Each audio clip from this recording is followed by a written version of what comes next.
Дверь ждать не будем, дверь открывайте. Полиция бежать, на пол! На пол все! На пол ложите! На пол ложите!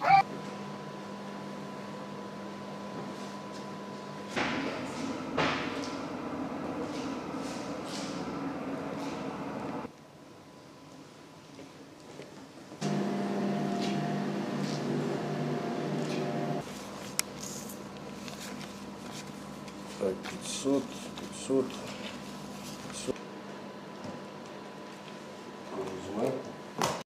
Вы задержаны по подозрению в совершении преступления, предусмотренного статьей 241 Уголовного кодекса Российской Федерации, а именно за организацию занятий проституцией на территории города Ижевска. В соответствии с статьей 46 Уголовного процессуального кодекса Российской Федерации вам будут разъяснены права подозреваемого, предусмотренные статьей 46 Уголовного процессуального кодекса Российской Федерации. Вы вправе знать, чем подозреваетесь, получать копию постановления о возбуждении уголовного дела, либо копию протокола задержания, либо копию постановления о применении к вам меры пресечения.